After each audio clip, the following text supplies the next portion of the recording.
మంచి yummy yummy blueberry and banana pancakes చేసి చూపిస్తాను రండి. ఫస్ట్ కొన్ని బ్లూబెర్రీస్ తీసుకొని వాష్ చేసేసి వాటిని స్మాష్ చేసేయాలి. విస్కర్ కానీ లేకపోతే చేత్తో అయినా స్మాష్ చేస్తే సరిపోతుంది. తర్వాత ఓట్స్ ఒక 10 minutes ఓట్స్ నానబెట్టేసి, ఓట్స్ పౌడర్ నానబెట్టేసి దాంట్లో ఎగ్ అండ్ బనానా జస్ట్ అన్నీ మిక్స్ చేసేయడమే.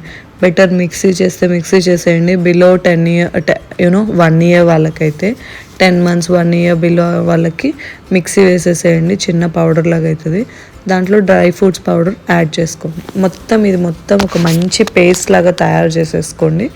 చేసుకున్న తర్వాత చిన్నపిల్లలకి మ్యాక్సిమం స్టీల్ ప్యాన్ యూస్ చేయడానికి ట్రై చేయండి. అల్యూమినియం నాన్ స్టిక్స్ యూస్ చేయకండి. ప్యారలల్గా ప్యాన్ హీట్ చేసుకొని పెట్టుకోండి. కంప్లీట్గా మిక్స్ చేస్తే ఇలా ఉంటుంది. ఇంకా సాఫ్ట్గా అయినా మంచిదే.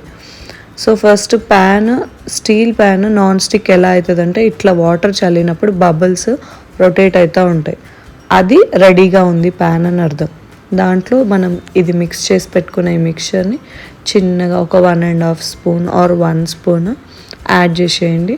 2 times మూత పెట్టేసి చిన్న గీ యాడ్ చేసుకోండి. ఆయిల్ యూస్ చేయకోకుండా గీ యాడ్ చేసుకొని 2 sides మంచిగా రోస్ట్ అయ్యేలాగా చెక్ చేసుకొని ఫ్లిప్ చేసేసుకొని మధ్యలో వాళ్ళకి సర్వ్ చేసేయచ్చు. ఈ బ్లూబెర్రీస్ పిల్లలకి చాలా మంచిది. వాళ్ళు డైరెక్ట్గా తినలేరు, చోక్ అవుతాయి. సో స్క్వీజ్ చేసి ఇవ్వాలి, లేదా ఇలా ఏదైనా రెసిపీస్లో యాడ్ చేస్తూ ఉంటే మంచిది. ఇప్పుడు ఈ మిక్చర్ ఏదైతే ఉందో ఎగ్ లేకోకుండా ఇది మనం డైరెక్ట్ స్మూతీ లాగా కూడా చేసి పిల్లలకి ఇచ్చేయచ్చు. డైరెక్ట్గా ఇచ్చేయచ్చు. మనకి హీట్ చేయాల్సిన అవసరం కూడా ఉండదు. యమ్మీ యమ్మీ ప్యాన్ కేక్స్ రెడీ.